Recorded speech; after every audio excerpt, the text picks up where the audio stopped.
Well, I'm a photographer based in Yorkshire, and much of my photographic work over the last couple of decades has looked at the connections between communities in Yorkshire and places overseas. So, for example, it might be the Pakistani community in Bradford, or then I've been to Pakistan, or it might be the Yemeni community in Sheffield and I've been to Yemen.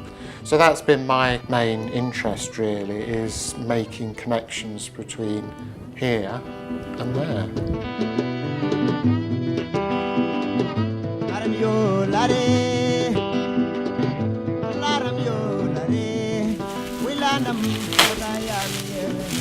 Well, I'd worked with Jane Sellers at the Mercer Art Gallery on quite a number of occasions, and I was invited to put forward some ideas about Harrogate. And I thought, well, where is Harrogate connected with? And I was sitting having a cup of tea one day and I noticed the tea bag had Tailors of Harrogate on it. So I looked at the history of the tea industry, and it's a fascinating story. And myself and Jane from the Mercer, went to Tailors and said, well, we're interested in doing some kind of project about the tea industry. And they said, well, what about Rwanda? And I said, well, what about Rwanda? And we took it from there.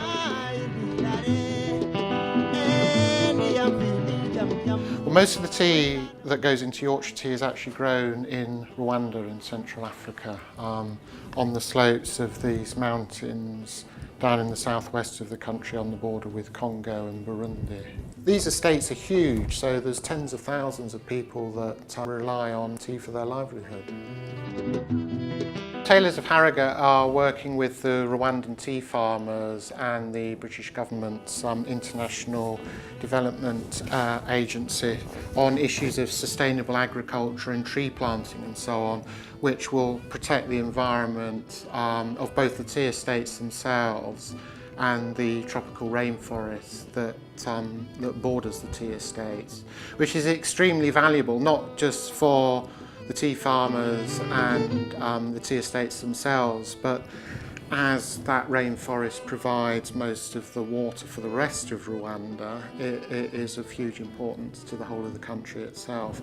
And these women here are taking young tree saplings out from the tree nurseries to plant as windbreaks amidst the tea plantations, which also serves the purposes when they're mature.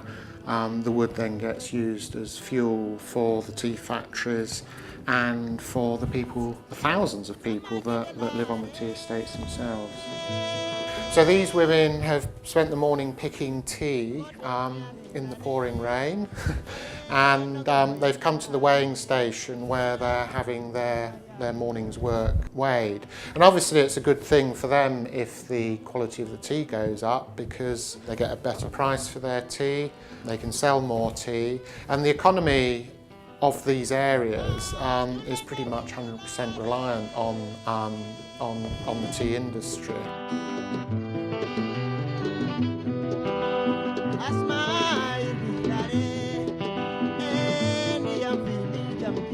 Well, this photograph was taken at Lake Kivu, which is the border between Rwanda on this side and Congo over here.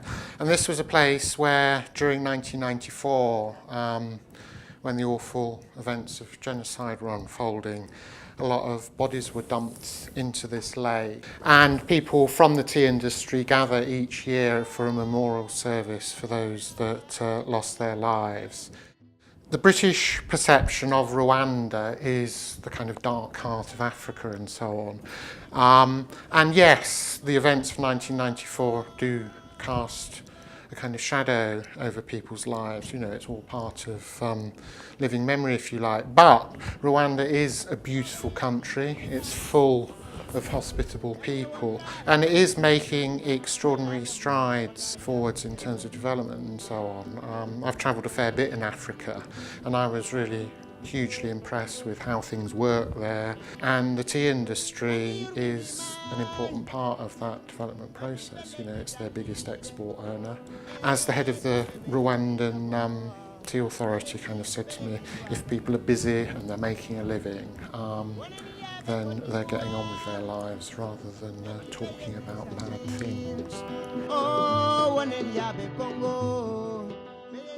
Travelling through Rwanda was an extraordinary experience for me, and it really changed my preconceptions of the country, and hopefully people that visit the exhibition in Skipton, it will change their ideas about what Rwanda is and who Rwandan people are.